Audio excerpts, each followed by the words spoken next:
tava falando aqui com a Roberta que o problema do Divã de CNPJ é que a gente tem 10 minutos antes de começar a gravação, que seriam 10 minutos que a gente deveria ter aproveitado na gravação, né?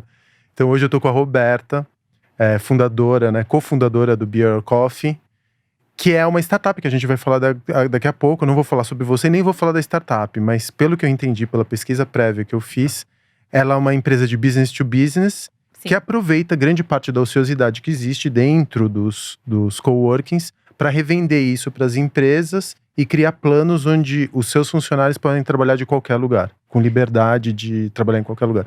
Eu, provavelmente, pelo teu rosto, devo ter feito alguma confusão.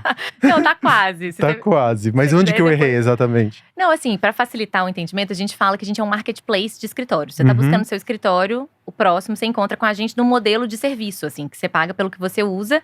E a gente tem uma rede de espaços no Brasil inteiro. E aí, com isso… São 170, né? 160 cidades, mais de 1.000 espaços. Mais de 1.000 espaços. A gente é um marketplace, assim como o Airbnb, o Booking, para espaços de trabalho. E aí você pode usar por dia, por semana, por mês, por ano. Sejam os espaços compartilhados, salas de reunião, ou ter a sua própria sala privativa. Nossa, Roberta, tem muita coisa para te perguntar. Porque a pandemia mudou bastante o teu negócio. E agora pode ser que, de alguma forma… A gente vai falar sobre isso daqui a pouco, claro, mas… A pandemia representou uma fratura, né, na maneira como a gente faz as coisas. E a gente não sabe qual que é o tamanho da elasticidade que a cultura tem, né? A gente não sabe se… Agora fica aquela aflição para todo mundo voltar pro escritório, se realmente a gente vai ficar no escritório 2 ou 3 dias. A gente vai falar sobre isso daqui a pouco. Ótimo. E vocês estão no Divã de CNPJ, que é exatamente isso. Eu entro no mundo da empreendedora. Grande parte das vezes, eu também estava falando com a Roberta antes da gente começar. Eu tenho conversado com empreendedoras, porque eu tenho me inspirado muito mais no tipo de empreendedorismo que uma mulher propõe, até porque… Tirando os estereótipos, né? O empreendedorismo masculino, muitas vezes, ele vem muito anabolizado, com muita testosterona, com muito vamos crescer a qualquer custo, até às vezes esquecendo de onde veio e para onde vai. Enfim, eu tenho muito mais me inspirado no empreendedorismo que é proposto por mulheres, que grande parte das vezes também tem um cunho político, né? Tem muitas mulheres que vêm aqui que propõem o empreendedorismo para elas é uma ferramenta de libertação, muitas vezes de relações opressoras que elas vivem dentro de casa e tudo mais. E que também tem muitas vezes, mais uma vez, tomando cuidado para eu não cair no lugar comum, esse olhar do cuidado. A tua mãe, eu me surpreendi muito com a história da tua mãe, né? Que ela fica responsável pelo RH da empresa e que muitas vezes as pessoas ligam para ela para falar sobre problemas familiares, que ela cuida do time, né? Da Beer Coffee. A gente vai falar sobre… Vou contar mais detalhes depois. Eu quero ouvir essa história depois. E hoje eu tô com a Roberta, que é essa jovem… Quantos anos você tem, Roberta? 33, obrigada 33, essa jovem. Mas sou jovem. Que tá mudando de vida agora, né? Você tá aqui em São Paulo, mas o teu noivo veio pra cá, né? Ele é guatemalteco, se não me engano. Guatemalteco, que veio aqui pra São Paulo, e que vocês vão começar uma vida nova. E que você já tá numa empresa, você montou uma empresa. Essa é a sua segunda startup, né? Sim. E essa segunda startup acabou de receber um round, né? De 10 milhas. De dólares. 10 milhas de dólares, imagina. E que muitas vezes também pensam que você não vai precisar trabalhar pelo resto da tua vida, né? Porque, nossa, ganhou um aporte de 10 milhões de dólares. Você tem que prestar contas exatamente o que você vai fazer com esse dinheiro, né? Sim. Não é assim, você recebe… Tem muita gente que… Esse mercado de startup, eu tô começando a aprender. Eu, como sou botequeiro, eu venho da economia, tipo, compra por 1 e vende por 1,5. Às vezes ele para mim, ele representa um mundo à parte, assim. Que você tem que ter… Até quero entender depois, como que você conseguiu os primeiros acessos? Claro. Você, por ser mulher, você teve algum tipo de dificuldade para acessar? Porque é meio um boys club, né? É um clube de milionários, grande parte das vezes. Que ele é muito fechado em si. E é muito difícil você acessá-lo. Então você, mulher… montou uma startup, que é a primeira startup, vocês não conseguiram encontrar o modelo de negócios dela. Foi o nosso melhor MBA de 2 anos. Todos os erros que a gente cometeu ali, a gente deixou de cometer na próxima. E agora com a Beer Coffee, finalmente você recebe um primeiro round super qualificado, né? Do fundador do Booking. Na verdade, a gente recebeu o primeiro do fundador do Booking, que é o Keith Cullen, que foi nosso investimento seed. Na época foi de 5 milhões de reais. E agora a gente recebeu nosso Series A de 10 milhões de dólares. Entendi. Agora quando? Agora, final do ano passado. Final do ano passado? E que… Até porque eu tô com o Altar e a gente também tá começando a passar pelo exatamente o mesmo processo. Vamos receber um primeiro investimento anjo, se tudo der certo agora, pelos próximos dias. também com uma perspectiva da gente captar mais daqui a 2 anos, provavelmente. Qual foi o delta entre o primeiro investimento e o segundo? Na verdade, é porque teve a pandemia no meio, né? Mas foi mais ou menos, a gente recebeu o seed no final de 2018 e início de 2019. E agora, final de 2021… é que pandemia, na verdade, ela não acelerou o teu negócio, né? Ela acelerou, mas não imediatamente. Ela acelerou agora, que a gente sabia… Acelerou na cultura. Na cultura, e agora sim. Assim, mas no primeiro momento, a gente resolveu esperar a captação para um momento logo na sequência, assim. Entendi. E aí eu quero, na verdade, a intenção desse podcast… A gente fala muito sobre empreendedorismo, mas empreendedorismo não é uma ciência, né? Empreendedorismo tá no campo das artes, assim. É uma maneira, muitas vezes, de você exprimir, de você encontrar um problema, de você propor uma solução para esse problema, de você tentar resolvê-lo por múltiplas, na tentativa e no erro. É muito empírico. Muito. Então eu acho que, assim, o empreendedor, como você mesma disse, você aprendeu muito com o teu primeiro negócio, que falhou. E tem essa coisa da narrativa do sucesso, que parece que você… A gente só fala dos nossos sucessos, mas poucas vezes a gente fala dos nossos fracassos. E agora que tá na cultura, a gente começa a falar um pouquinho de fracasso, como ele é importante, no entanto, desde que você consiga o sucesso depois. E a gente não discute o que é esse sucesso, a gente não discute quais são as métricas desse sucesso, o que muitas vezes você tem que abrir mão, e pela cultura, até porque isso deve estar no fundamento da tua empresa mesmo, esse balanço da tua vida pessoal com a vida do trabalho precisa ser muito bem equacionado, porque senão você não consegue mais contratar. Pessoas mais jovens não estão interessadas em trabalhar 14, 15… A gente tinha, pelo menos na minha geração, eu tinha uma cultura do workaholic que era uma coisa quase cafona, né? E aqui em São Paulo, você vinda de BH, você já deve ter percebido isso, né? O paulistano é muito cafona no sentido de que ele fala do trabalho de boca cheia, como se aquilo fosse a razão da sua existência.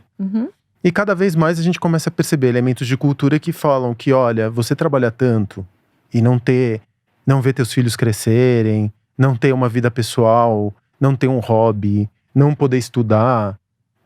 Pra que você tá fazendo isso mesmo? Exatamente. Enfim, qual que é o propósito disso? Qual que é o propósito disso? Eu tô falando demais. Não, mas tá…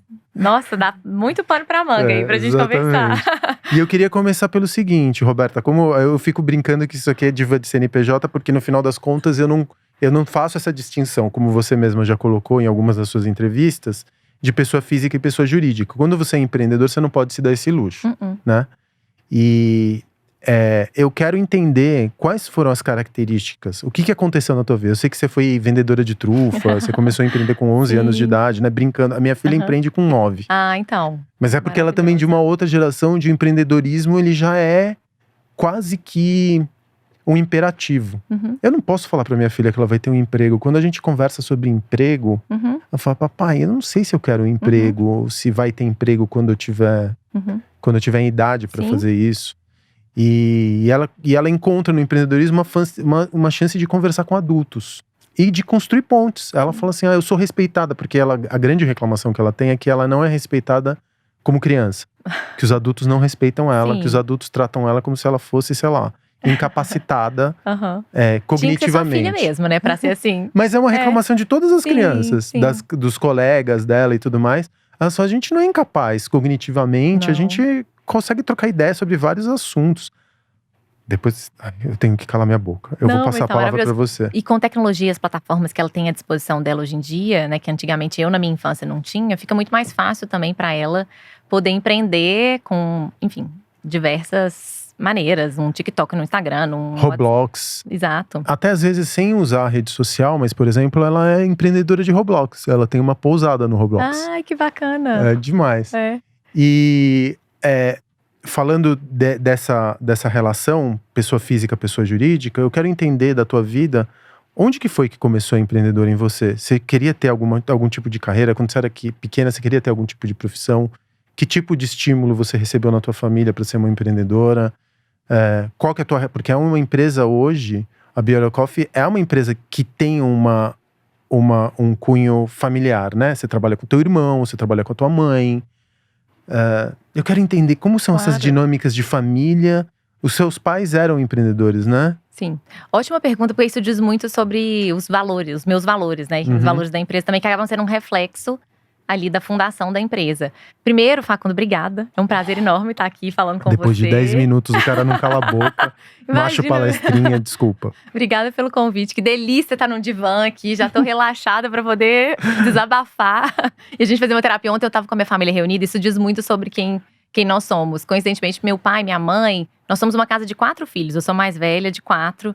Mesmo pai, mesma mãe. Todo mundo pergunta que meus pais foram animados. Entre as 2 gerações, eles esperaram 7 anos. E a gente tava assim… E a minha cunhada, irmã do meu noivo guatemalteco, que você já falou, tá aqui no Brasil também. E aí, quando a gente viu, a gente tava num bate-papo. A gente falou, gente, isso aqui tá tipo uma terapia familiar. Tá até me preparando pro divã de amanhã. Mas contando um pouco da minha história, da onde veio… da onde vieram as minhas raízes empreendedoras. Eu venho de uma família empreendedora dos 2 lados. Tanto da minha família por parte de mãe, quanto de pai. Meus 2 avós são empreendedores.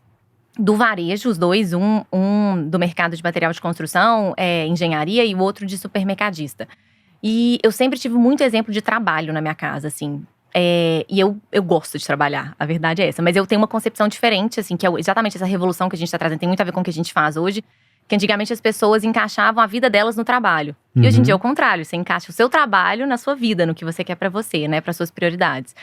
E, então, desde novinha, assim, você me perguntou um pouco do que eu fazia quando eu era criança. Minha mãe estava até contando uma história ontem. Diz que ela, no meu primeiro dia de aula, uma rodinha de crianças, assim… Ai, gente, todo mundo se apresenta. Quem quer contar uma história? E diz que ela ficou surpreendida, que eu levantei a mão e falei, eu. E aí, comecei a contar uma história, e não parava de contar a história. Então, assim, desde mais novinha, eu sempre fui uma pessoa… desinibida para comunicação e uma pessoa de pessoas. E a minha mãe me dizia que as minhas brincadeiras de infância eram sempre vender alguma coisa. Eu sempre estava vendendo alguma coisa ali. A minha brincadeirinha era de estar vendendo alguma coisa para alguém. E aí, quando eu estava com 11 anos, no colégio, eu aprendi uma receita de trufa de chocolate e comecei a levar para minhas amigas no colégio. E aí aquilo começou a virar, todo mundo começou a gostar, começou a me encomendar, pedir no dia seguinte, no outro dia. A minha mãe estava entre as gravidezes, minha mãe é advogada. Ela advogou, depois ela conseguiu ter o privilégio de se dedicar à família. Dou um super valor para quem faz gestão de casa e de 4 filhos, assim, porque tem uma gestão de tempo, de prioridade maravilhosa. Que deveria ser remunerada, inclusive, né? De verdade, assim. E o soft skill dela é o que nos ajuda, eu vou te contar um pouco disso. Hoje ela é a nossa head of love da empresa. No início ela era o RH, porque não tinha. Hoje em dia a gente tá bem mais profissionalizado, então a gente tem toda uma equipe, mas ela continua sendo a nossa head of love. Vou te contar depois. É mais ou menos o que a gente tá fazendo aqui. É um divã do Be Your Coffee, que as pessoas têm à disposição delas. Mas eu vou te contar porque isso é super importante pra gente ser uma empresa 100% remota desde o dia 1.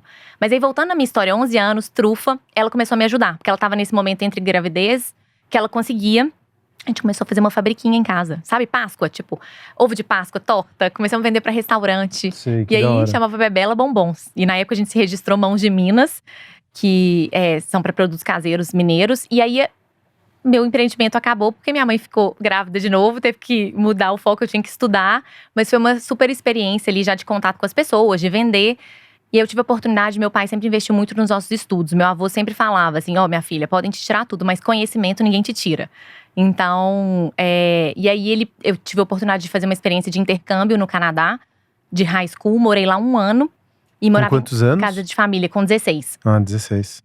Morava em casa de família e estudava em high school. E no programa, na teoria, você não poderia trabalhar, porque era um programa de estudante. Mas tinha uma carrocinha de cachorro-quente que eu sempre encontrava uma amiga minha italiana. E a gente sempre comia lá, depois da escola.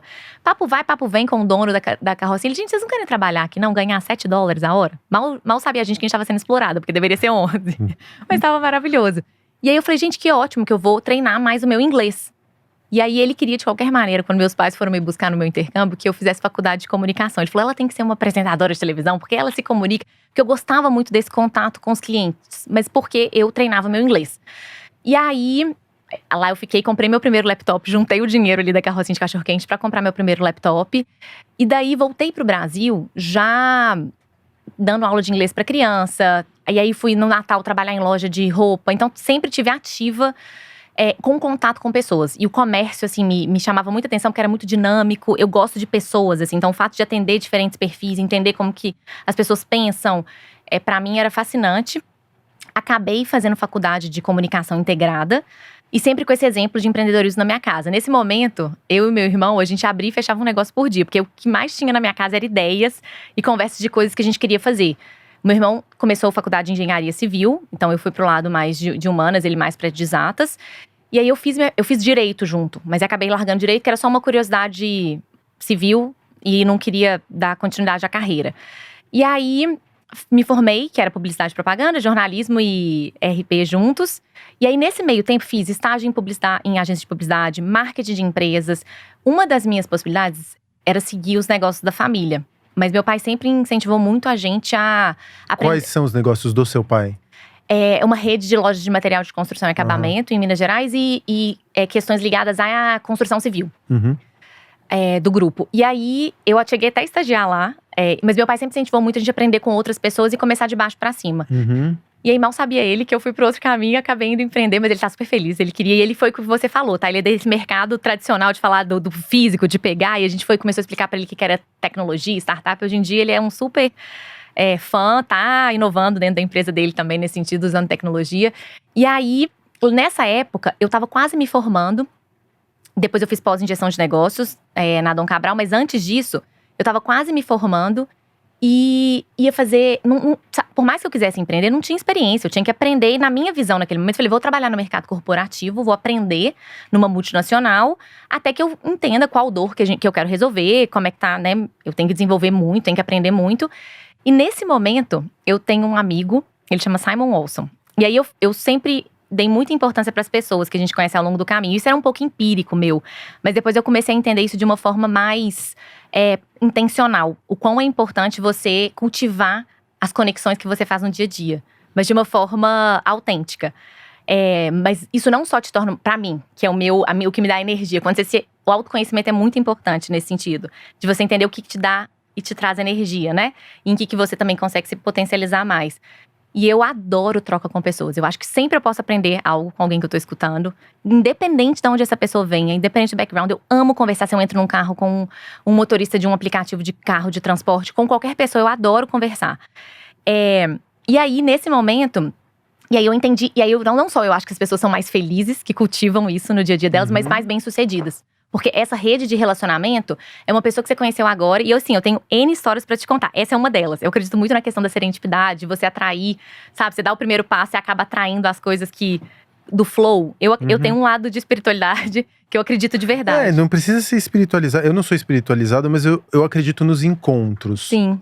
A gente tem que ter discernimento. Eu acho que, assim, grande parte da nossa vida tem muito de sorte, né? Do privilégio que a gente tem também, da onde a gente nasceu e quais são os privilégios que a gente herda ou recebe, né? Por conta do lugar onde nasceu, que isso é inescapável. E muito também tem um pouco de você conseguir se deparar com alguma situação e saber que ela pode ou não se transformar numa oportunidade para mudar a tua vida. Eu acho que assim, eu já tive negócios que vieram tipo de mensagem de DM no Instagram que caiu na pasta de outros. Ah lá. Tá vendo? O Arcos, que é um negócio que me salvou na vida. Se fosse pelo Arcos, provavelmente eu não estaria aqui agora. Veio de uma mensagem que caiu numa pasta de DM no Instagram, que eu falei, olha, mas eu acho que… E aí eu comecei a puxar e trabalhar, e trabalhar, e trabalhar. Uma vez que alguma coisa faz sentido, que ela responde pra tua intuição. Sim. Que ela tá no caminho certo. E com muito trabalho. Sim, tem que agir, aí você consegue tirar qualquer coisa. Você falou uma coisa, Roberta, que me chamou muita atenção. Você é uma comunicadora, antes de mais nada. E é muito doido. Eu tenho certeza que você teve Quanto tempo demorou entre a ideia e a execução do primeiro protótipo? Da primeira startup? Não, do Be Your Coffee? Do Be Your Coffee. Não, então a gente já tinha esse conceito de MVP bem estabelecido no Be Your Coffee. Porque como a gente tinha errado na startup anterior, a gente já começou a fazer de uma forma muito… que se chama na metodologia de Lean. Mas assim, testar muito rápido, sem o produto estar perfeito. Então, de verdade, quando a gente resolveu testar o modelo de negócio do Be Your Coffee, num final de semana a gente subiu uma landing page e era tudo na mão. Era assim, Typeform, do lado de cá era uma planilha no Google Drive. Porque a gente queria validar que existia alguém que estava disposto a pagar por aquilo. Então, neste momento, foi muito rápido, porque a gente já tinha tido o que eu te falei anteriormente, o aprendizado do TISDO, de não adianta você desenvolver um produto que seja lindo, perfeito, que era o caso do TISDO, que a gente ganhou prêmio na App Store, mas o modelo de negócio não está validado. Então, aí a gente usou muito bem o conceito de MVP. E como que veio a ideia? Como que veio o primeiro… Você respondeu, você tentou resolver algum tipo de problema que você já tinha dentro da primeira empresa? Qual que foi o primeiro problema? Por que eu tô te perguntando isso? Você falou que você é uma comunicadora, né? Tendo isso como um pano de fundo, é muito estranho, porque nós empreendedores, você tem ainda teu irmão, né? Que é teu cofundador. mas a gente às vezes habita um território meio isolado, assim. A gente tem uma ideia, a gente não sabe muito bem como… que na verdade é uma solução para um problema que a gente acabou se deparando. E aí a gente tem que começar a dar contornos para essa solução. Para dar contorno para uma solução, você tem que articular 1 milhão de energias. Especialmente quando você está no plano do físico, né? Alguma coisa que seja muito tangível, que você tenha que ter logística, fornecedor, marketing, que você tem que movimentar átomos. É muita energia que você tem que colocar para fazer esses átomos se transformarem. E muitas vezes você tem que ficar falando o tempo inteiro do seu negócio para outras pessoas. Você fala, eu vou fazer isso, vai acontecer isso. Muito ainda mais se ele tem algum tipo de caráter inovador. Então, você como empreendedor, o teu grande… talvez, e hoje você como cofundador e CEO, o teu grande papel é formar cultura. Com certeza. Dentro da empresa. Principal. Só que a cultura é uma grande mitologia. Sim. Né? Você fala sobre para onde você vai, você fala de onde você veio, você fala que problema você está resolvendo. Você conta uma história não do que existe, mas do que será. E o exemplo também constrói muito mais a cultura do que a fala, né?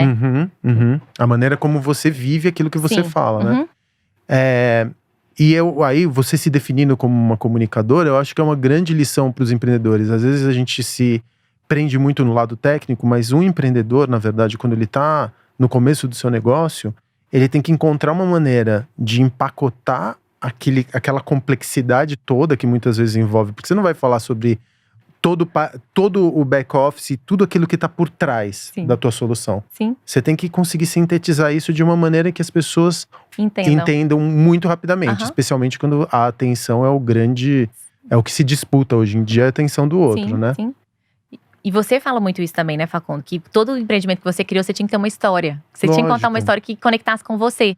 E você ser um storyteller eu falo, o soft skill de vendas é importante para todo mundo. O tempo inteiro a gente tudo venda. O tempo inteiro a gente tá, seja num relacionamento, seja em casa, seja no trabalho, é super importante, assim. Então eu acho que isso, assim, eu acho que a comunicação é um soft skill importante para todo mundo. Tudo você vende o tempo inteiro, né? Eu trabalhei também vendendo calça jeans, que foi eu vendi calça jeans durante a faculdade inteira. E é isso, é você mostrar que você tem uma solução pro problema que aquela pessoa tá enfrentando e que ela vai sair melhor do que ela entrou. E saber escutar também. Porque você ter uma escuta ativa te mostra se aquele problema é aquela dor, você não fica apegado à sua solução. Porque tem isso também. Como empreendedor, você tá errando o tempo inteiro, testando e validando. E o principal é o seu cliente, você escutar ele. É um pouco clichê falar isso, e deveria ser óbvio, mas não é tão óbvio no dia a dia quando você tá cheio de questões.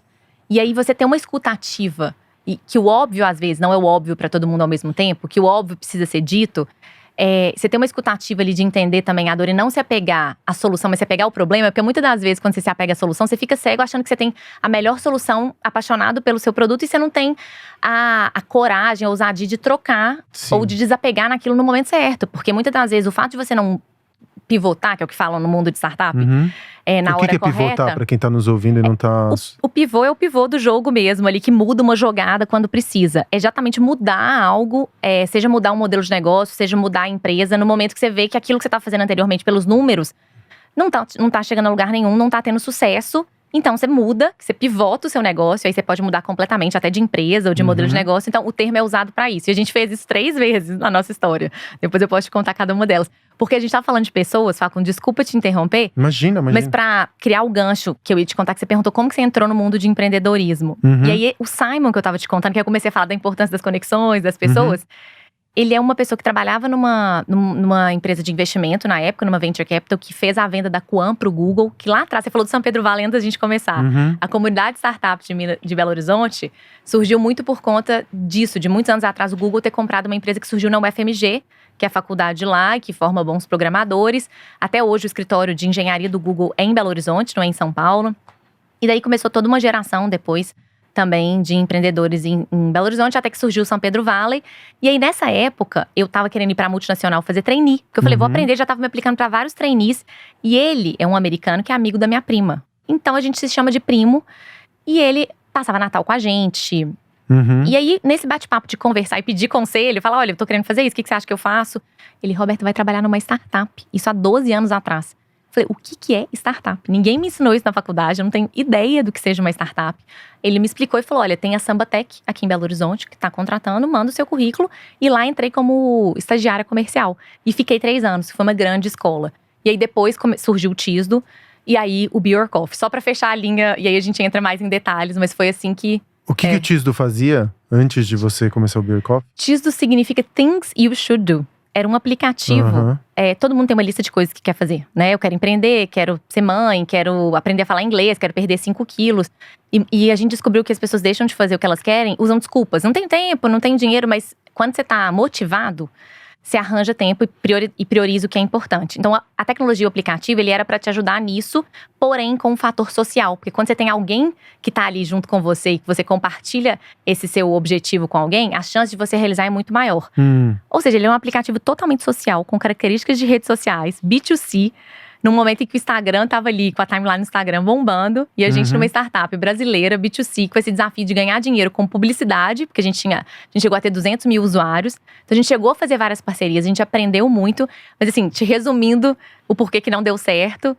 E aí você me perguntou, eu posso fazer o gancho com Be Your Coffee? Era uma rede social para metas que a gente tem nas nossas vidas e que você compartilhava os pequenos incrementos em direção a essa meta junto com a tua rede social, é isso? Isso, e com a sua timeline. E você colocava o to-do, tipo, coisas que eu quero fazer. Ah, entendi. E as pessoas te incentivavam. E você cumpria e isso aparecia. E isso era um post em timeline. Isso, aí a gente começou a ter muito conteúdo. Porque as pessoas que queriam perder 5 quilos, aí tinha um site de nutrição que postava conteúdo lá do que as pessoas tinham que fazer pra isso. A gente sabia que 10 mil pessoas queriam viajar pra determinado lugar. Então a gente tinha uma informação de futuro do que as pessoas queriam fazer. Então com isso, a gente fazia uma parceria com uma agência e trazia um pacote com promoção. Ainda é interessante, não acho que é obsoleto, não. Acho interessante. Não, Porque se você tem e isso é cientificamente comprovado, né? Se você tem uma pressão social, se você se compromete com uma meta com pressão social, você as chances de você cumprir com essa meta são muito maiores. Exatamente. Esse era o conceito. E sabe aquele livro, Coisas que você tem que fazer antes de morrer? Sim. A nossa vida é feita dos momentos, das experiências. Sim. E tem muito a ver com o que a gente faz hoje em dia, até com o que a gente acredita, do que você falou. Gente, trabalhar pra quê? Qual que é o propósito da sua vida? Qual que é a sua missão? A vida é feita dessa jornada de experiência. Então, a sementinha do Be Your Coffee veio daí. Da gente hoje em dia tá trabalhando com algo que revoluciona a forma como as pessoas trabalham. Porque a gente queria viver isso em primeiro lugar, enquanto pessoas que estavam criando uma startup e estavam trabalhando e queriam ser uma empresa remota. Entendi. Então, assim, eu vou te trazer a linha da onde que surgiu, quando a gente viu a nossa própria dor ali, em primeiro lugar. Da onde a gente estava trabalhando, da onde a gente precisava de lugar para trabalhar. E, enfim, eu não sei se a gente quer dar continuidade aqui, eu te continuo a linha de raciocínio aqui. Eu quero entender antes disso. Tá, então vocês precisavam de um lugar para trabalhar. Vocês poderiam ter ido para um coworking também. A gente foi. Vocês foram para um coworking. Daí que a gente viu a oportunidade. E vocês perceberam que o coworking estava obsoleto? Tinha uma parte do obsoleto, não, mas estava com lugares vagos? O que vocês… Quando a gente resolveu pivotar o Tisdo a primeira vez, é porque o modelo de negócio não era recorrente. Então a gente não ganhava receita de uma forma recorrente. A gente chegou até a vender um white label pra Globo, na época que foi o aplicativo do Parque Ibirapuera, que era o meu Ibira, que foi uma fonte de receita nossa, B2B. A gente poderia ter se tornado uma software house, de desenvolver aplicativos para outras empresas. E a gente viu que o que gerava mais engajamento no nosso aplicativo era quando a gente conectava 2 pessoas. Você quer cumprir uma maratona? Eu já cumpri, eu te dava dicas, eu servia de inspiração. A gente falou, gente, vamos tirar tudo que tem no aplicativo e fazer só a conexão entre 2 pessoas funcionar de uma forma muito positiva. E tem a ver com o que eu te falei do networking, que a gente acredita que é a nossa vida. Às vezes a pessoa que você precisa estar do seu lado e você não imagina. E a gente falou, Be Your Coffee surgiu como um app de networking, para as pessoas marcarem um café e uma cerveja, mas era negócio. Era um Tinder com LinkedIn de negócio. Então assim, eu quero conversar, vou encontrar com o Facundo, que ele entende muito sobre entretenimento, noite. Eu quero abrir um bar, vou conversar com ele sobre esse assunto, vou pegar uma mentoria com ele. Ou não, quero contratar uma pessoa, vi que essa pessoa é muito boa de marketing digital, vou marcar um café com ela. E você pagava a pessoa pelo café? Você pagava o café pra ela, como gentileza, porque você tava convidando. A Renata chegou a fazer, bom, eu acho que a Renata, que é minha, enfim, que é minha parceira, né, minha sócia no projeto, e que inclusive me ajuda aqui com a curadoria, ela chegou a fazer, ela marcou num determinado momento 30 cafés indo a São Paulo para falar sobre enfim, para falar sobre algum problema que ela tinha sobre um cinema que ela tava me ajudando a montar. Desculpa te interromper, agora eu entendi. Então vem dessa época. E o propósito tava lá em cima, mas mais uma vez o modelo de negócio não, porque a gente tinha histórias fantásticas, exatamente como essa da Renata, que se conectavam, que encontravam sócios para a mesma startup, pessoas que você contratou, e a rede crescia de forma curada, só a partir de convites, e em comunidades de startup no primeiro momento. Então a gente cresceu muito no Cubo. O Cubo tinha acabado de ser lançado em São Paulo, que é aquele prédio físico. Sim. Que é um Eu coworking. já fui lá muitas vezes. Com um propósito específico de conectar startups com grandes empresas. E aí a gente falou, as melhores conexões, porque as pessoas usavam o aplicativo em eventos, no dia a dia, em cafés e bares, mas as melhores conexões, engajamento e número aconteciam em espaços físicos como coworkings, como o Cubo, em que tinha uma densidade de pessoas que circulavam por ali todos os dias. E aí, outros espaços, como a gente fazia um barulho muito de comunidade, evento, isso, aquilo, e continuava sendo uma plataforma B2C, então business to consumer, assim, E aí a gente, outros coworkings nos procuraram e falaram, olha, deixa o pessoal também se conectar. Era praticamente no começo uma plataforma de eventos. Não era evento, de networking. Mas distribuía, era assim, propiciava encontros entre pessoas que estavam um problema, solução, entendi. E era 1 a 1, assim, porque era um café.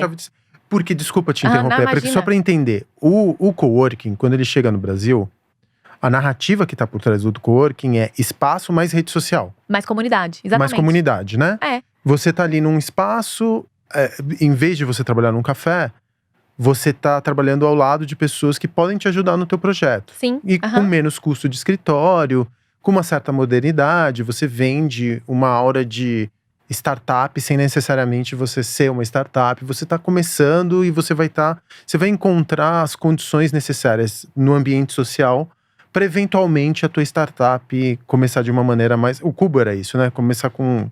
O Cubo, inclusive, tinha uma curadoria, né? Sim. Para você conseguir entrar ali. Mas, quando você vai… Eu fico me perguntando… quando você vai para um café, você vai trabalhar num café, com o teu computador, enfim, que você pode até não estar no melhor dos ambientes em termos acústicos, mas que funciona, muitas vezes. Você não tem mais o elemento social. Do coworking. Quando você usa vários coworkings, como você propõe, o Beer Coffee, o elemento social também não desaparece? Não, ele existe ainda. Me conta. Tá, vou te contar um pouco, deixa eu só fazer o gancho. Volta. Que o coworking, além de ter essa camada de comunidade de pessoas, porque o espaço físico é feito de pessoas que estão ali no dia a dia, então isso que eu te contei dos encontros ao acaso, eles têm uma chance muito maior de acontecer, porque você tem densidade de pessoas. Às vezes a pessoa que tá trabalhando do seu lado, trabalha numa outra empresa, vai te ajudar.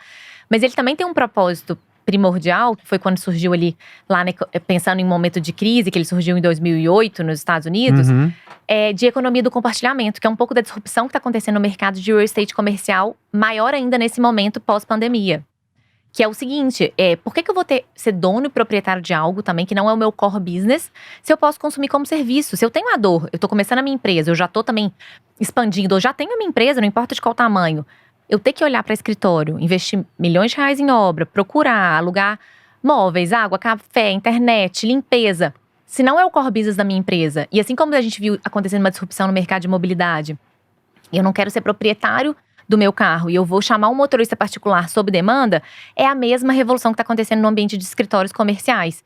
E aí que o coworking também se propõe a ser um espaço em que, no final das contas, comercializa espaços de trabalho, espaços de escritório para as pessoas utilizarem, com essa camada da experiência. Porque como você tem pessoas, eles acabam também tendo essa aura de ter um community manager, de promover eventos, de promover conexões entre as pessoas. E aí tem para todos os estilos, gostos. O Cubo que você mencionou, por exemplo, ele é um espaço só para startups se conectarem com grandes empresas. Então ele tem um tema, ele é temático. Existem espaços que são mais temáticos e existem espaços que são para qualquer tipo de negócio. E existem espaços que são próprios seus, assim. Às vezes você não vai compartilhar com ninguém, mas vai cumprir o propósito inicial de ter um espaço em que você está consumindo como serviço e não tem que se preocupar com nada do real estate. Vocês fazem uma curadoria dos coworkings que vão integrar a rede de vocês? Vocês têm uma curadoria? Sim. Existe um processo, quando ele se cadastra para fazer parte da rede, existe tanto um processo de categoria, assim, existem espaços premiums, standard e budget, quanto também da localização, porque é muito importante isso. A gente quer que o coworking ou o espaço de escritório flexível entre na nossa rede e a gente tem a demanda, que são os colaboradores das empresas, para levar para eles. Então a gente também mapeia isso, né, em qual região a gente precisa de espaços, para ir crescendo com o marketplace funcionando, que é super importante. E o que mantém o espaço na rede é o próprio uso e o review dos usuários. Porque também, né, a internet tem que estar boa, o café, a limpeza. Então, no dia a dia também, o que mantém o espaço na plataforma são os reviews dos usuários. Eu, como usuário, eu não posso entrar no Be Your Coffee pra verificar um lugar onde eu queira trabalhar, por exemplo. Pode. Eu posso. Então, vocês fazem o B2C como um secundário. Isso, não é o nosso foco hoje. Os nossos esforços, né, comerciais e de empresa estão 100% no B2B. Mas existe sim a opção de um plano, e aí suporte online, que você compra no site e pode utilizar como se fosse um passaporte que te dá acesso a todos esses espaços, aonde quer que você esteja. Eu, como dono de um coworking, vocês fazem a minha parte comercial no final das contas. Exatamente, marketing comercial, tecnologia, que não tem que preocupar com contrato, com assinatura, com nenhuma parte burocrática. Mas toda a parte de infraestrutura sou eu que tenho que garantir. Vocês não têm nenhum liability com relação à velocidade de internet. Vocês têm um SLA. A gente tem o padrão que você falou, para colocar o espaço na rede. Então você tem um SLA que eu tenho que assinar com você. Isso. E aí, uma vez que eu te garanto o Service Level Agreement, né, que é um acordo com o mínimo do serviço que eu tenho que prestar, aí eu passei por esse cadastro e vocês me colocam na rede. De um outro lado, vocês estão ali o teu maior cliente é o Departamento de Recursos Humanos, suponho. E Facilities. E Facilities Os das dois. empresas. E eles estão trabalhando muito em conjunto hoje em dia. Aí você chega no Departamento de Recursos Humanos e fala assim, olha, você não precisa ter um escritório de 5 andares, talvez seja o caso de você ter um escritório de 1 andar ou 2 andares para reuniões eventuais e pontuais. E se seus colaboradores quiserem trabalhar com mais condições, porque muitas vezes a casa ela não resolve, né, o trabalho de você fazer o home office, tá aqui um pool de escritórios onde os seus trabalhadores, os seus executivos podem trabalhar e vocês nos pagam por uso. Perfeito. A assinatura vem onde? Então, a assinatura pro colaborador poder usar em qualquer um desses espaços, lugares, a gente tem um pacote global para a empresa. Ah, entendi. O pacote é global, né? Para que eles tenham acesso a um pool de créditos, que todos os colaboradores podem usar. E foi perfeita a sua narrativa storytelling, porque é isso mesmo, assim. Eu vou te dar um exemplo do iFood, que é o nosso cliente. Então, ele tem tanto escritórios regionais, que ele tem salas comerciais menores, que eles pegaram com a gente na plataforma. Então, eles administram e gerenciam isso numa única plataforma. E a gente ajudou esse espaço, né, que promoveu essa sala na nossa plataforma a ter um cliente que tá ali ocupando essa sala. E aí, principalmente com a pandemia, que o formato de trabalho foi acelerado, porque isso já aconteceria, do futuro do trabalho ser mais flexível. Das pessoas terem o modelo híbrido, né? Delas poderem ter mais flexibilidade, da onde elas querem trabalhar naquele dia. E ainda assim, em lugares que você tem muita densidade de pessoas, então vamos supor que em Belo Horizonte o iFood tem uma quantidade de 300 colaboradores ali. Ele não precisa ter um espaço de 300 pessoas fixo que ele tá pagando todos os dias e que tá ocioso, porque as pessoas estão ficando um dia… elas estão ficando de casa, outro dia perto de um coworking da escola do filho, perto de casa, num coworking com infraestrutura. Então ele pega com a gente uma sala menor, em que ele paga por serviço, por mês, que tá tudo incluso. Ele gerencia tudo numa única plataforma. Então, ali um lugar de 100 posições, por exemplo. E ele tem vários desses hubs nas cidades. E além disso, o pool da rede, que o colaborador pode usar 50 metros da casa dele, quando ele viajar. Então, tudo é uma mensalidade, assim. Ele paga por mês. Mas aí pode ser pro uso de diária ou por uso de… eu quero buscar essa sala pelo mês inteiro pra mim. Entendi. E os créditos, eles são acumulativos? Por exemplo, contratei 100 créditos seus por mês, vamos supor. Eu percebo que tô com 50. Eu ganho esses créditos, porque às vezes você tem também jorros de produtividade, né? Todo mundo, como se eu tô com uma empresa menor, todo mundo vai começar um projeto, todo mundo usa mais escritório, porque precisa de mais reunião para dar esse… Kickoff, e o próximo mês é de acompanhamento que a gente vai resolvendo por Zoom. Você consegue levar os créditos? Eles são móveis ou não? Eles são mensais fixos, mas o que a gente faz? A gente não quer em nenhum momento que ele contrate um pacote que seja maior do que ele use. Porque a gente quer que o cliente pague para o que ele vai usar. Óbvio, né? O que a gente faz é que a gente tem um modelo pay-per-use, né? Que a pessoa paga pelo que ele usa. Mas sempre o pacote pré-pago vai valer mais a pena. A gente quer um mínimo para entrar na plataforma. Porque como tem todo esse esforço de tecnologia, de acesso ao dashboard, ele tem que ter um mínimo inicial. E aí que vem a nossa consultoria. Porque como a gente entende e tem os dados, e a gente tem o perfil da empresa. Então se você é uma empresa de tecnologia, porque a gente tem hoje, desde empresas de tecnologias como farmacêuticas, como empresas mais tradicionais. E cada uma pode ter um uso até baseado em quais áreas vão usar também, né? O comercial usa muito mais do que uma área de desenvolvimento. Então a gente, enquanto plataforma e especialista no assunto, a gente já te sugere, você tem que iniciar aqui, nesse pacote inicial. Ou você já pode iniciar nesse. E aí ele começa no pacote E aí depois ele vai fazendo upgrade de pacote. Não o Entendi. contrário. A gente não quer que ele Entendi. contrate um pacote e tenha ociosidade no uso dele, não. Entendi. A gente não Entendi. ganha nessa ociosidade. A gente quer que ele, né, contrate o que ele vai usar. E à medida que ele vai fazendo upgrades no pacote, claro que a gente vai conseguindo melhores negociações. Agora, Roberta, deixa eu te fazer uma pergunta. Eu entendo que, por exemplo, se eu sou um empreendedor que tem um coworking, Aham. né?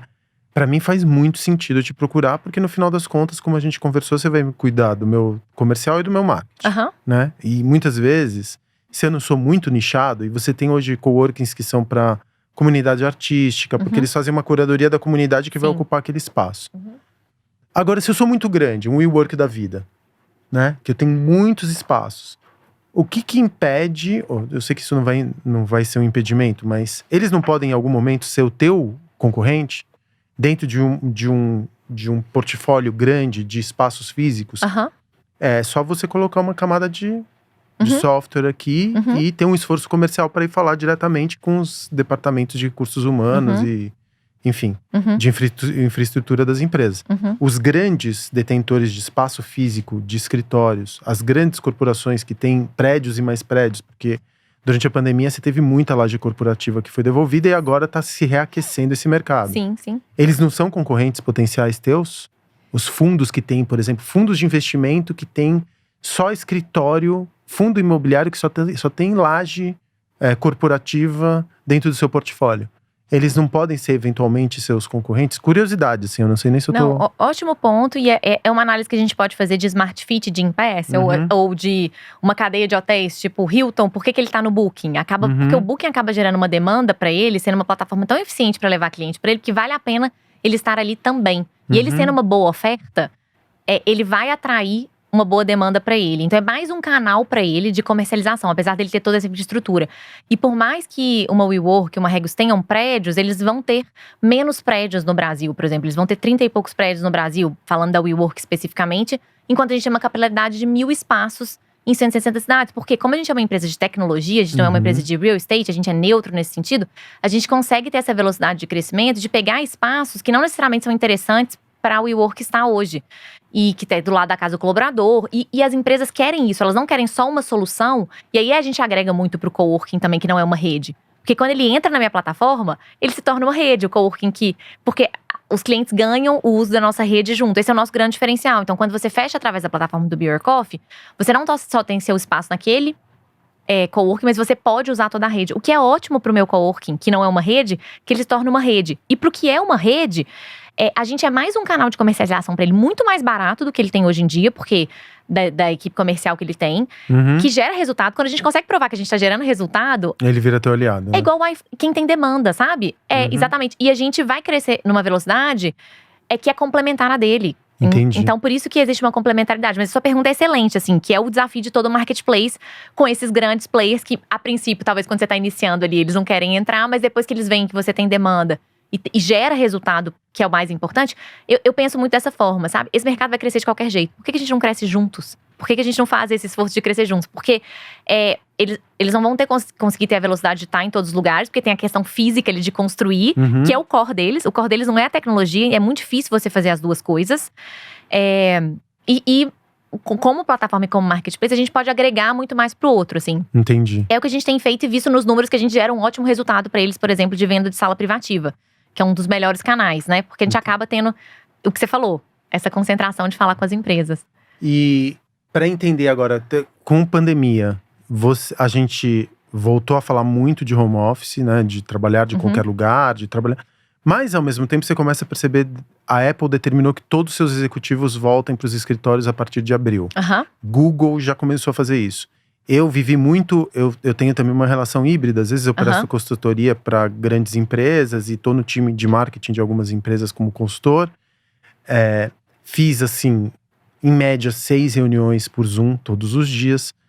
É super ineficiente. Não funciona. Tem determinadas coisas que você não… Assim, você tem uma coisa da atenção, porque ao mesmo tempo que você tá no meio de um Zoom, tá entrando um WhatsApp, alguém apaga a câmera, você apaga a câmera junto. Quer dizer, você não dedica 100% do teu foco, muitas vezes você tem que repetir as coisas. Então a gente percebeu que aquela utopia de que todo mundo ia trabalhar de onde quisesse, de casa pelo menos, é um pouco mais difícil do que a gente imaginou no começo da pandemia. E a gente tá valorizando muito mais o contato físico, olho no olho, sinais que vêm da comunicação, que não são os sinais verbais, são Sim. sinais do corpo e tudo mais. Então, como que… e eu também sofro com isso, até com o Altar, que é aquela minha rede de casinhas flutuantes, enfim. Eu tô sofrendo com isso, porque aquilo que eu imaginava que, eu vou trabalhar do interior, em Joanópolis, numa casa flutuante, com conexão rápida, não na velocidade que eu imaginei. Provavelmente a gente vai chegar num lugar onde as pessoas vão trabalhar 2, 3 vezes por semana no escritório, mas 2 ou 3 vezes por semana, 2 vezes por semana em casa. A gente vai chegar nesse modelo híbrido. Como que você vê a partir de agora? Quando durante a pandemia vocês não puderam expandir, porque as pessoas não podiam, enfim, ir num lugar físico para trabalhar, então grande parte dos coworks sofreram com isso, imagino que muito cowork fechou. E agora a gente volta nesse afã de todo mundo se reunir para trabalhar, enfim, porque a economia também está se recuperando.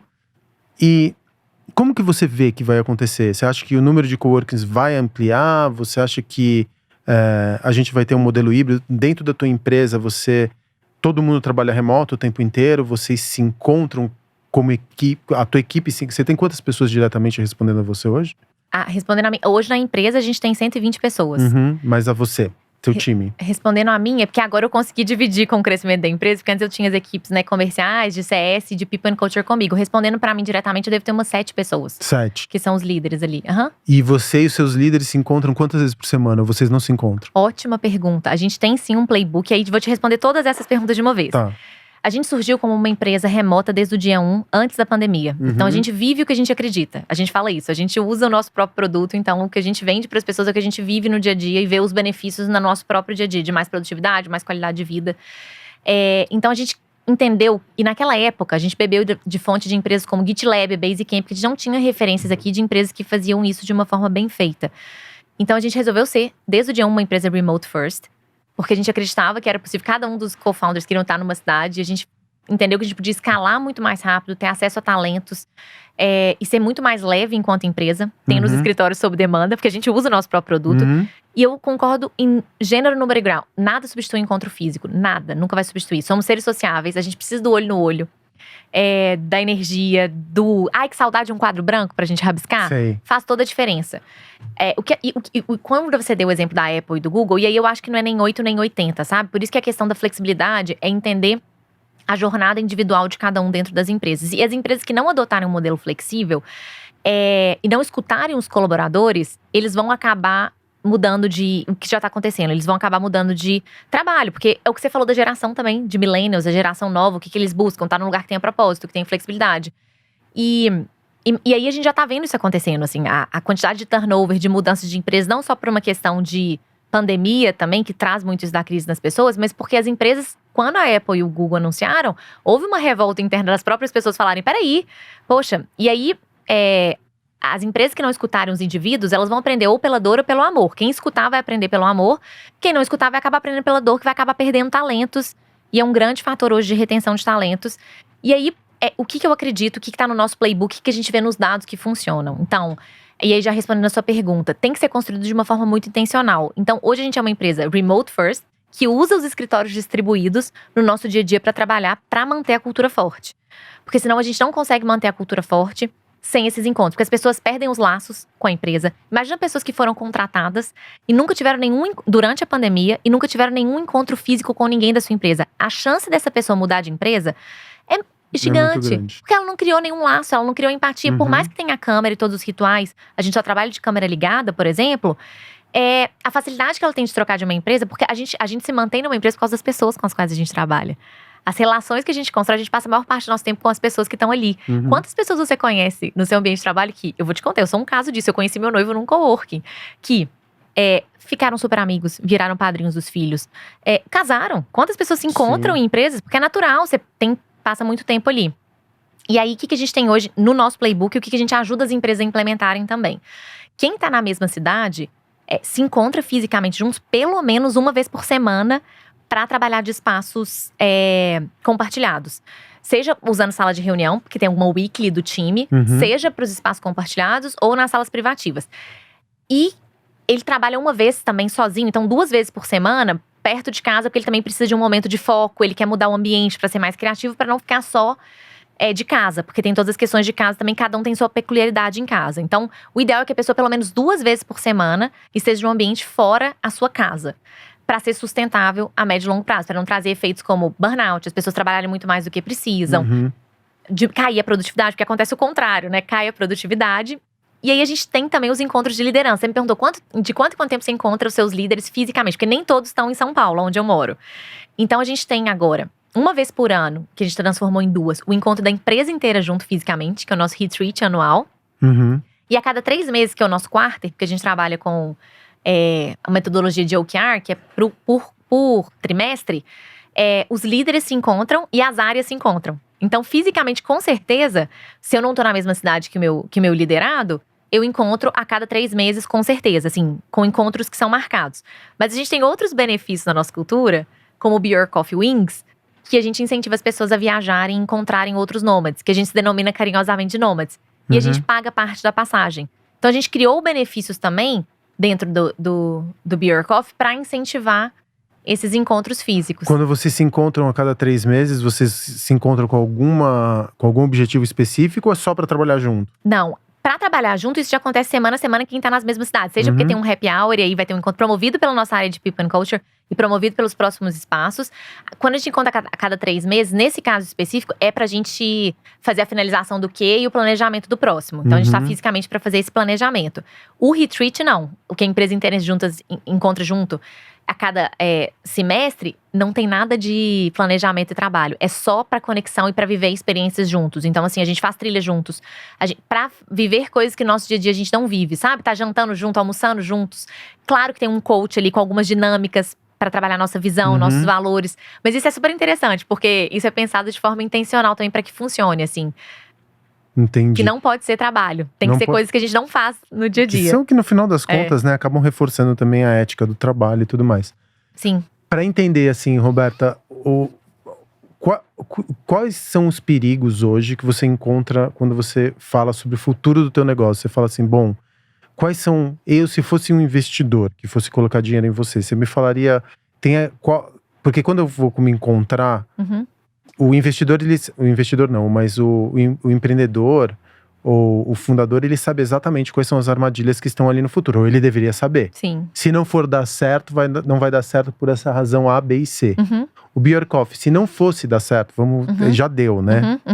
Mas se ele não fosse dar certo, quais são as pedras no teu caminho? Aquilo que você julga que tá no campo da cultura, que você fala, isso pode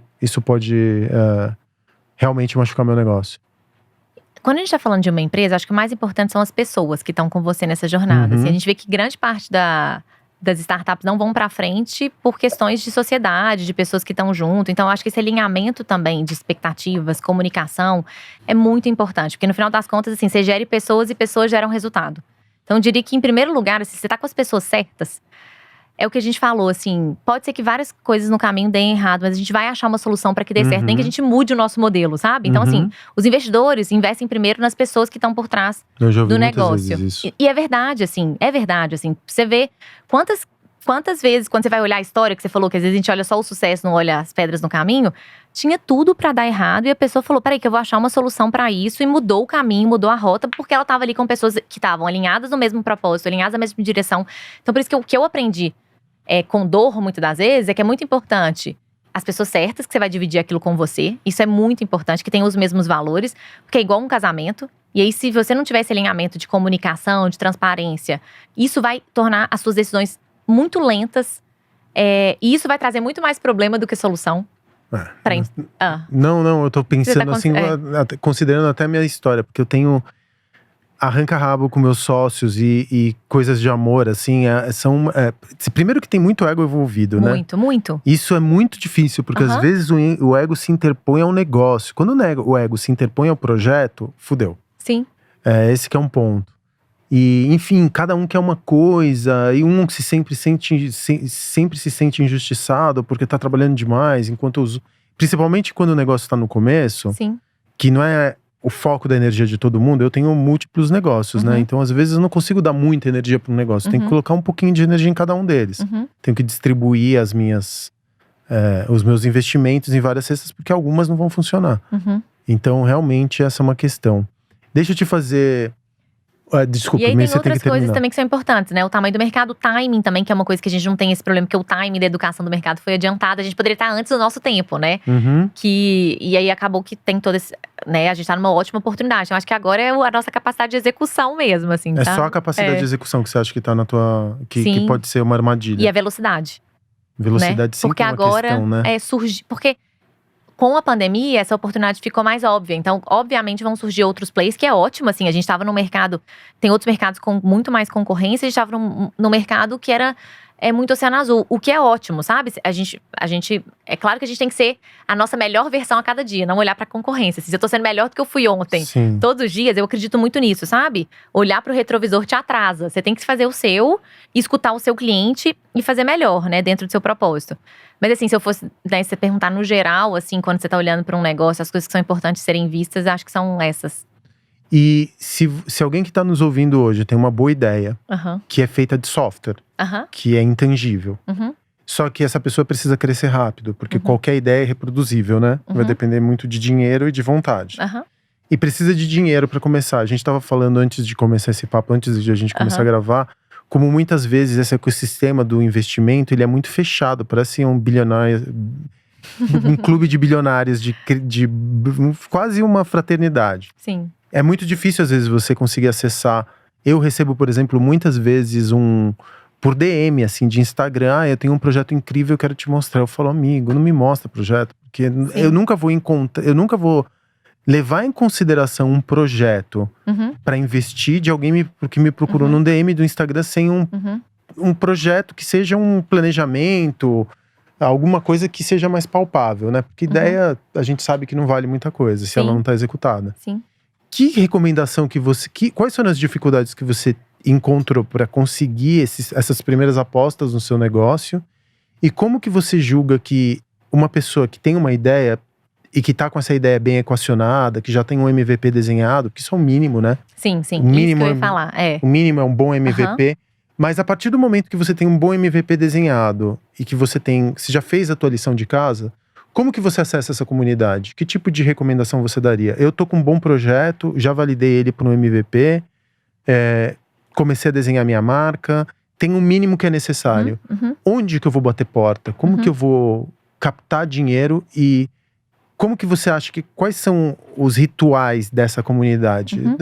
Eu sempre falo, o investidor, ele quer ganhar dinheiro, né? Se você consegue provar para ele que você sempre fala sobre futuro, né? Se você conta pra ele que tem uma alta probabilidade de que o futuro que você tá vislumbrando, e aí que entra teu papel como uma comunicadora, né? De contar sobre um futuro que não chegou ainda. Você é quase uma pajé. Que ele tá vindo. Só que é a oportunidade dele entrar agora, porque se ele entrar, ele vai ganhar múltiplos em cima do investimento que ele tá fazendo, você ganhou o cara. Ou a mulher, né? A investidora. Você, como que você conseguiu… sendo uma mulher, que dentro desse ecossistema de startups não é fácil, né? Você deve representar talvez 10%. Acho que hoje em dia, se você for… nem 5% das CEOs brasileiras são mulheres. Sim, exatamente. É um número ridículo de baixo. E dentro desse ambiente de startups, eu imagino que ainda menos. Né? Porque é uma coisa muito do homem branco, cis, hétero, blá, blá, blá, blá, blá. Qual que seria a sua recomendação? Como que você consegue encontrar essa pessoa que vai investir no teu projeto? Ótima pergunta. Assim, você já falou que é mais importante. Então, em primeiro lugar, se você tiver realmente encontrado uma dor ali, que tem uma solução, né, que tá resolvendo aquela dor, e você tem tração, tem um mínimo de um MVP validado, você tá construindo uma empresa que vai tá resolvendo algum problema, vai transformar, impactar algum mercado e vai crescer em primeiro lugar. Você não tá construindo uma empresa para levantar capital. Assim, qual que é a importância de levantar capital? Depende muito do seu mercado, se você precisa de uma certa velocidade, concorrência, depende do que você vai precisar para investir, né? Se é um negócio que demanda um investimento de capital inicial, para que ele aconteça. Mas mais do que isso, a visão é de você compartilhar o seu bolo, porque é melhor… enfim, eu acredito em construir empresas porque tem pessoas que fazem do bootstrapping, né? Que é como, assim, olha, eu vou com o dinheiro próprio, gerando a receita do próprio negócio e vou crescendo aqui e não vou ter investidores em que eu vou dividir aqui a sociedade do meu negócio e dar equity em troca de investimento. Tem pessoas que pensam dessa forma, é muito particular, depende do mercado de cada um. Mas eu acredito muito em dividir para multiplicar e ter as pessoas certas com você. Muito mais do que o dinheiro, é o que a gente chama de smart money. É o dinheiro inteligente. Você quer o dinheiro das pessoas certas. Você quer o dinheiro de pessoas que vão realmente te ensinar algo que vai acelerar a sua curva de aprendizado. Então, acho que em primeiro lugar, quando você está buscando um sócio, que é um sócio no seu negócio, que vai trazer algum tipo de aceleração, o conhecimento e o dinheiro junto, você tem que pensar muito bem quem que você quer ter ali com você. Então, tanto pessoas que são, talvez, pessoas que são especialistas naquele mercado, naquela dor que você está atuando, para você ter dentro desse pool de investidores iniciais. Então, assim, quando as pessoas estão começando, como elas não têm acesso, elas já têm algo validado e elas não têm acesso aos fundos de investimento, aos venture capitals, o que elas fazem inicialmente, a gente fala dos 3 Fs, né? Friends, Family and Fools, que são os que investem em você inicialmente quando você está bem no início. E aí já existe uma série de iniciativas no Brasil, sejam de aceleradoras, de investimento seed, que aí eu procuraria a Associação Brasileira de Startups, a ABS Startups, que você vai ter uma série de acessos e conteúdo e acessos a essas comunidades para você também conseguir ter acesso a esses investidores se você não tem network nenhum, não tem conexão nenhuma. E algo que é muito importante, que eu te falei lá atrás, um processo de captação de investimento, o soft skill de venda é uma venda no final do dia. Você está ali num processo de venda que você vai alimentar pessoas que querem investir no seu negócio. Tem que ter esse senso de urgência, de escassez, de você acreditar no que você está falando. Tem todo um acompanhamento ali que tem que ser feito, que é uma dedicação full time da pessoa quando ela está fazendo isso. E está tirando seu tempo de estar executando a operação do seu negócio. Então também tem que ser feito no tempo certo e no timing correto. Porque quanto mais tempo você está gastando com isso, menos tempo você, como empreendedor, está gastando executando seu negócio. Nenhum empreendedor gosta de fazer fundraising, levantar investimento. Porque tem que fazer, e é importante fazer por essas questões que foram analisadas, que fez sentido para o seu negócio específico. E aí, o conselho que eu dou, que eu acho que vale para tudo, não peça dinheiro, peça conselho num primeiro momento. Assim, quando você for se conectar com as pessoas, converse com outros. Tente chegar nessas conexões de pessoas que são outros empreendedores que já fizeram isso, que vão te dar conselho de como eles fizeram isso no processo. E eles vão te apresentar e abrir portas para essas pessoas, porque é muito importante esse processo de você se conectar com alguém, manter esse relacionamento inicialmente, para pedir um conselho pro seu negócio. Não necessariamente ali no primeiro momento você tá pedindo dinheiro, sabe? Porque aí, consequentemente, você vai desenvolver uma relação com aquela pessoa de confiança, ela vai te conhecer como empreendedor, e no momento que você estiver captando, vai ser muito mais rápido e muito mais fácil a abertura dessas portas. Então, assim, se você não tem contato nenhum, eu me aproximaria dessas comunidades através da Associação Brasileira de Startups. Lá tem muito conteúdo, tem a comunidade da sua cidade, local, eles fazem um trabalho muito legal, porque aí você vai conhecer aceleradoras, você vai começar a fazer cursos, se conectar com essas pessoas, entrar nessa comunidade. E aí, no processo de fundraising, sim, claro que depende de cada uma das fases. Eu acho que é muito importante isso, sabe? Você tem em mente, assim, que tipo de pessoa que você quer ter no seu negócio com você, que vai te ajudar a ser um smart money. E quando você começar esse processo, ser um processo, assim, de venda de processo de início, meio e fim. Fazer muito bem estruturado, porque, mais uma vez, quanto mais tempo você tá gastando nisso, menos tempo você tá ali executando o seu negócio. E o que você tá falando é muito importante, né? Porque se você escolher mal o teu primeiro sócio do seed, ferrou. E é muito importante tudo. E as pessoas às vezes não têm conhecimento, dão uma porcentagem da empresa muito maior do que deveriam dar naquele momento. Então, assim, por isso que é importante conversar com outros empreendedores que já passaram por isso. Por isso que é importante escutar o podcast aqui do Divã do CNPJ. Não, isso é conteúdo que ajuda as pessoas, de verdade. Eu sei. Isso é importante para que as pessoas tenham acesso e a gente… E aí, quanto à questão de mulher, que você também trouxe esse tema à tona, aqui, eu acho que eu tive, mais uma vez, é muito importante as pessoas que estão ao seu redor. E os meus sócios sempre foram muito generosos nesse sentido comigo. E eu acho que a minha formação também, os meus pais sempre me deram muita força. Isso é importante, sabe? Então, eu nunca me senti melhor ou pior por ser mulher. E por mais que eu entrei na primeira startup e tivessem eu e mais uma mulher trabalhando ali, não tivessem mais homens, ou por mais que eu conversasse nessas conversas todas de call que eu faço, tem muito mais homens numa call do que mulheres, eu nunca me senti, e talvez venha disso, da formação, do seu mindset, das coisas que você foi aceitando ao longo do seu caminho, eu nunca me senti mais ou menos por isso, sabe? Pelo contrário, assim, eu acho que agora, hoje em dia, existe até um diferencial nesse sentido. Porque os investidores e enfim, as pessoas estão enxergando como você, Facundo, a complementariedade da visão que a mulher tem ali do feminino pro negócio, sabe? Da forma de lidar com os negócios, com empatia, com gestão de pessoas, com esse olhar. Então, é isso, assim, se eu pudesse dizer. É muito, muito interessante, porque eu acho que isso tá mudando uma Roberta por vez, né? A gente precisa trazer esse olhar, e eu não tô… É óbvio que no final das contas, o que importa é a rentabilidade do negócio, né? Sim. A gente tá falando de capitalismo e no final das Sim. contas o que acaba contando é lucro. Mas eu acho que o olhar da mulher, e por favor, eu vou tomar cuidado para não soar machista aqui, mas o olhar da mulher não é um olhar tão imediatista. O fazer o lucro a qualquer custo. Você tem vários tipos de capital.